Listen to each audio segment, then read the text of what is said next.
Welcome everyone to Wizards Outlook, joined by Raymond Lyons. I'm Wilson Tarpe Jr. Look, tough one for Washington. They're coming off a win against Toronto.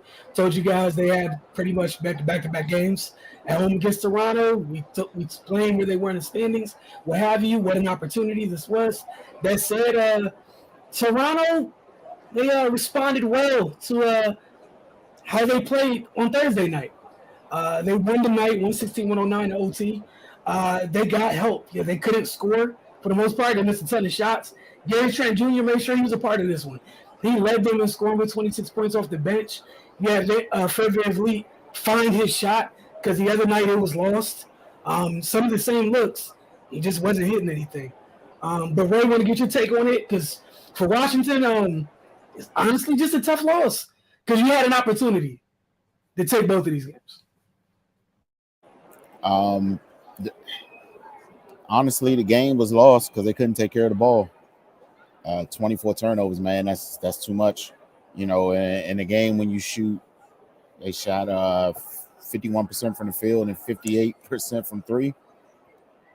But you gave the ball up 24 times. Toronto had 15 more field goal attempts. That's ball game, man. You know, and the worst part is, like, for the most part, the shot selection was on point. Like they determined to shoot themselves in the foot in some way.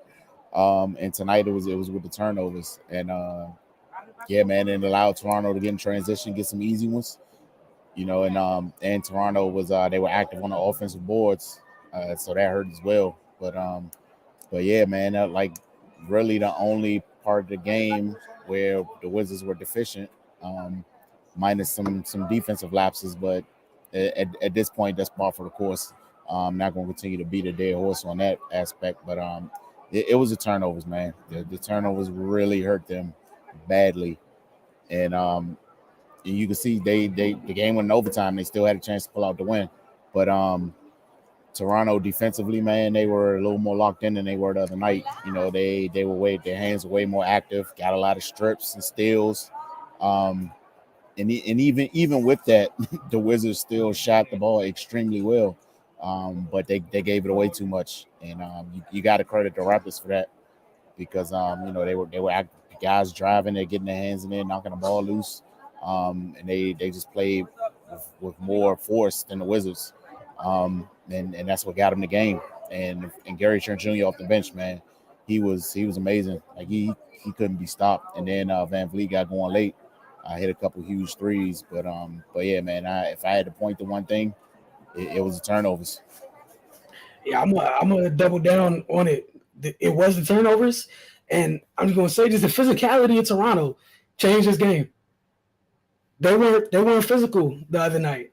They were extremely physical tonight, and by setting the tone early with their physicality, they kind of dictated to the refs what type of night it was gonna be low key with their physicality, instead of it being the other way around. And some of the turnovers, you know, well, not even some, most of the turnovers tonight, just not being strong with the ball. Like OG, Scotty, Siakam, Trent. We talk about the size they have on the wing. Some big dudes, especially Anunoby, extremely physical. And he's the heaviest of that group, it feels like, for the most part. But him and Scotty were just destroying things. People went to the basket, you felt it. You try to go by them, you felt it. How many times did we see Bill kind of slip or stumble out of that snatchback tonight? Usually it's clean, but the physicality. Like you said with the shot selection, it wasn't horrible. It was just not being strong with the ball. And it truly, truly cost them. They out-rebounded Toronto. They checked so many boxes tonight. They just weren't strong with the ball. That's the craziest part. They out-rebounded them. The assists were comparable. It was a difference of 4. However, 14 steals. 14 steals. That's that. Meanwhile, DeLon Wright tied his career high with 6 steals, but Toronto had 14 steals. Like you said, that directly led to 15 more shot attempts. And most of the night, They were just in transition. They get a stop, they're gone. You lose the ball, they're gone. Um, it felt like Washington on Thursday, they did a good job of using their height. Tonight they played Toronto's game, and Toronto was able to neutralize so many different things. But like you said, at the end, they still had opportunity. But I'm sure we'll get to some other things in the comments. Player of the game, who'd you have? Gary Trent Jr., man. We're not here without his contribution. He definitely stood out, and he carried them. I know Van Vliet hit the shots late, but throughout, Gary Trent Jr.'s offense really helped them keep pace and gave them the opportunity to win. Yeah, it was him until Van Vliet was able to close with some of those big shots. It was just Gary Trent Jr. From the first moment he came off the bench tonight, he let everybody know what time it was. He wasn't going out like he did Thursday. X Factor, who do you have? There's a couple options. What? Oh, man, yeah. Sheesh.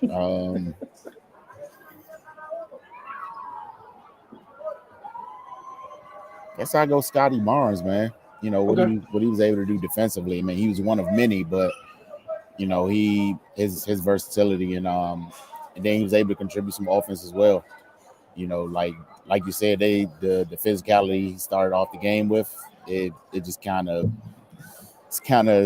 set the tone for what was to come.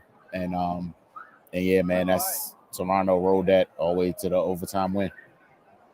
Yeah, I was stuck between OG and Pirtle. Just for the sheer physicality. If you went down in the paint, Pirtle put a hand on you, and on your way to the paint, OG definitely. You felt like he's the bully out of all them dudes on the wing. Mm. He's the one that's physically, he's the one you feel. And he came out, set the tone, and obviously, like you said, what Scotty did, I mean, you can pick a couple folks, man. Will Barton, it doesn't, you look at a box score, doesn't mean much, but he came off the bench as a defensive end with force. And I love that you used that word earlier, but that was the difference. Toronto played with force on a much regular basis in this one. I will get to some of these comments. How about that, an OT game on an early night? Gotta love it. Oh, Biggie Steve coming in hot. Brad lost his game. Say what you want, but down the stretch, he wanted to play hero ball. Then came everyone else. If they see this so-called leader trying to make bad decision, it trickles down. I mean, can't really say that because his aggressiveness is what kept them within one possession for the majority of the game down the stretch. I mean, he missed the buzzer beater, but I mean, I can't really fault him for that. The turnovers throughout the game lost the game. It shouldn't have come down to this. I mean, I know we give Brad a lot of grief, but I can't lay this one squarely at his shoulders.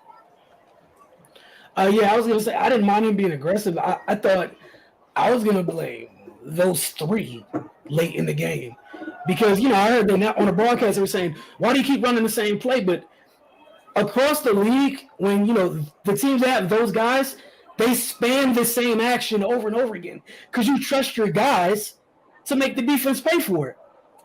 And we saw Toronto do it on the other end. Van Vliet got that same open look time and time again from Siakam penetrating or Scotty flashing to the foul line 2 passes later. It's an open three. So it's just execution.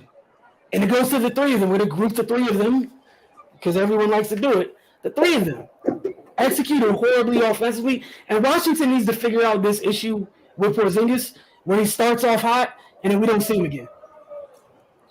I don't get it. It's the 63rd game of the season, and I still haven't come. I don't get it. Like, is there a law that says you have to stop? Like, why? Gary Trent Jr. didn't stop. He came in. It was just like, here, continue, go more. The no call was going on, so we didn't even deserve to win that game. Terrible offensive late, but you had an opportunity to. Like, you had the opportunity to, and that's when you need your three guys. Even on a tough night, execute late. And it's a different conversation we're all having. Execute late. And we saw the two-man game work for a little. The two-man game worked for a little while, and they flipped the other side of the floor, and it felt like Washington got impatient with it. And I think some of it again, the physicality. Like KP got the 3-point line with Scotty Barnes already. Right, give the ball up. Go take his butt down to the block. Figure something out. You don't have to drive it from right there. Give it back. Set it up. Like we watch duos, trios, what have you, do that stuff around the league on an every night basis. Just execute. We could have won a game in regulation. Brad would have brought in the defenders like I knew they would instead of trying to take the tough shot. This is the Kuz who was begging for the ball. He could have gave it to Kuz for sure. And all I can say is who's to know that one of the Raptors dudes don't get a hand on it or deflect it? You remember that pass Brad had? I think it was an OT, or it might have been in a regulation. He passes to an open line right. It looks like it's an open shot. OG comes out of nowhere and cleans it. Mm-hmm. Out of nowhere and cleans it. So that might have been some of the trepidation. I don't know. But to me, they go into the game as a group. They go down as a group. We've seen like horrible Brad turnover games. This doesn't feel like one of them. This feels like they needed to be stronger with the ball as a whole. All of them. Like for instance, where's what's it called? Everyone, man, look. Brad had 5, Kuz had 5, KP had 3. That's 13 from those 3, and they touched the ball almost every play. That's 13 of the 24. Got to be stronger with the ball. 24 turnovers is horrible. We should have got blown out. I thought they played enough defense to not get blown out at times. At least in the half court set. And they shot the ball really well. So I mean, they should have. If they could have took care of the ball, they would have blown Toronto out. Man, this team always found a way to lose. Bill's supposed to hit that buzzer beater, but they are what they are. Yeah, this is I hear all of y'all, and this is kind of like why there's levels to those dudes. Toronto's built a certain way on the wing. Brad's not physically built the same way on the wing. The type of dudes that give Brad problems literally just play for Toronto. Like if you were just thinking about the type of defenders that kind of not neutralize him, but bother him or make him hesitate a little bit, those body types are all up and down Toronto's roster. But yeah, I mean, if he hit the big shot, I'm sure y'all would be happy. I don't know, but at the same time, I'm not gonna go out my way protecting him either. Like this comes with the territory. The 3 of them, you got Bill, Clutch Kuz, or whatever y'all want to call it, or however y'all look at it. You got KP, the 3 of them. Get it done. Get it done. Brad had a wide open Kuz, but decided to draw him defensive drive to the basket for the rush shot. I'm sorry for saying it, but hot damn the real no deal Bradley Beal. Look, man, it goes with it. I have no rebuttal for you. Oh man, he said he went 0 for 7 the last 8 minutes of the game. That can't be true because I think he brought him to within. He made it a 1 possession game at some point late, but we get it, man. We get it. Y'all wanted Brad to make the shot. We get it. Let's move on, please. And I get that. Like it comes with the territory for sure. But I'm gonna say is like we've dealt with all 3 of these dudes having very interesting shooting nights late in games through this 63-game season.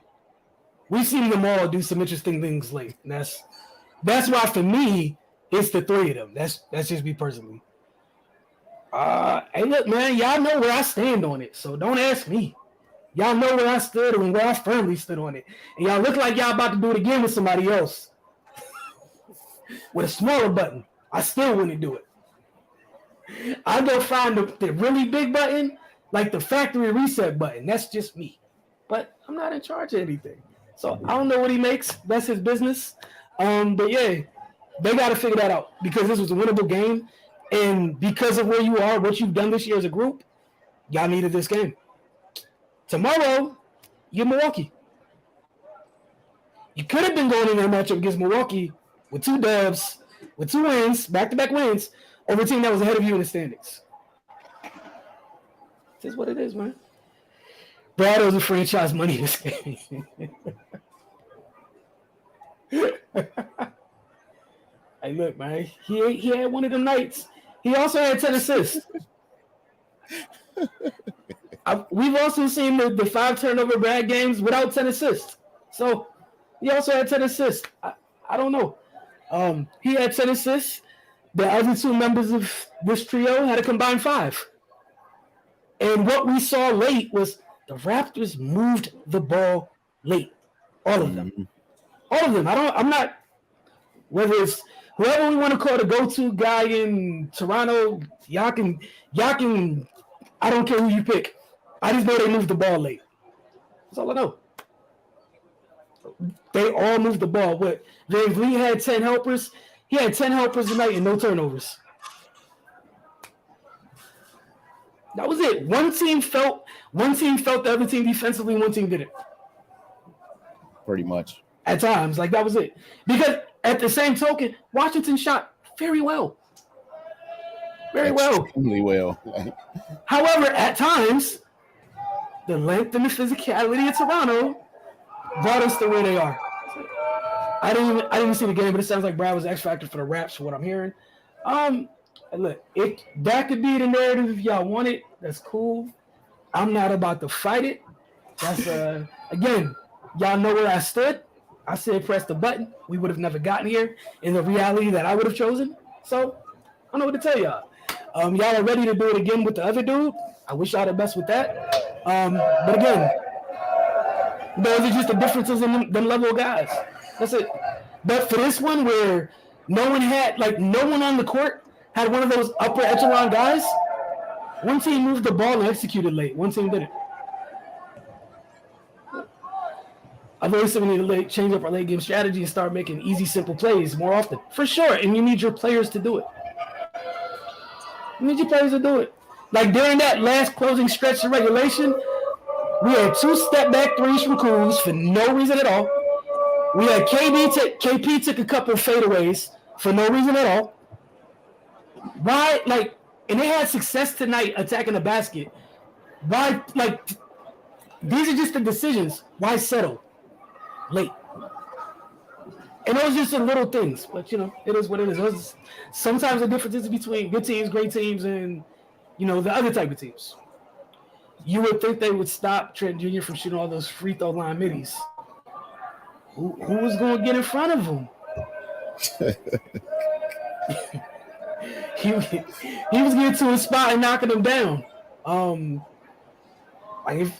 He looked like somebody who had the type of night folks on the Wizards had offensively. He got to a spot, he just hit shots. Mm-hmm. He took the same shots tonight that he missed the other night. That's it. Said Trent went to work in the paint. Yeah, I don't know. I know. Ray, you asked before we get out of here. I know you asked about Gaff. I don't know what the decision was. I don't know if maybe Nick Nurse kind of got them. Kind of. What's the word? Kind of got them to not go towards that lineup because of what he had out there. With all the switching or what have you, I don't know, but it worked on Thursday, and it felt like it hurt him a little bit tonight. Not having him at times, especially with the defensive end, because that's the athleticism that makes up for what the other dudes don't do defensively. So, take the ball out of Brad's hands late and put it in your smartest player's hand, like a PG or Denny, run the plays for the solid 3. That's the tough part here. You don't have that guy on the roster. I mean, honestly, for the most part, they might want to just have DeLon run it late. If you're gonna have the calmest hands, I don't know. I'm not saying DeLon to take the shot, just to execute the play, maybe, or you just live with what you have. Because there's other nights with 63 games in, other nights where some of this hodgepodge crap works. His works late. Some of the same stuff has happened, but the shots went in on different types of nights, and everyone feels differently. But I think we can all agree was a game they couldn't afford to lose because it was coming in here tomorrow. I think that's something everyone can agree on because whatever version of Milwaukee comes in tomorrow is better than Toronto. That's the Giannis version, without Giannis version, what have you. It's better than Toronto. Not a knock on Toronto, just be real. Like, Ray, I don't know why you're laughing. I'm just tell the truth. Like, It could be Brooke Lopez in them, and it's going to be a war tomorrow. It's going to be tough. It's Yeah. going to be tough. Like, Eric 11 exactly my point. Put in their hands and let them execute. Yeah, I mean that's the tough part though, because at the same time, you giving old boy what you giving him.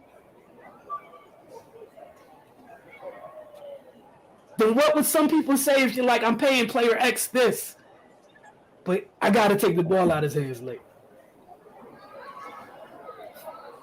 But again, y'all know where I stood. Big button energy all the time. That's where I stood at. But we're here, and we'll see y'all tomorrow. Y'all have a great night. Thanks for tuning in as always. But yeah, it was a tough one because ISO play generally only work with bad defensive teams.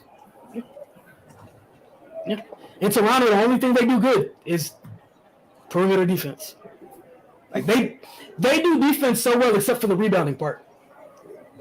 The rebounding part they're horrible at. To stay in front of your man, scramble, switch. Can everybody guard everybody? For sure. Go rebound the basketball. Coach, I don't know.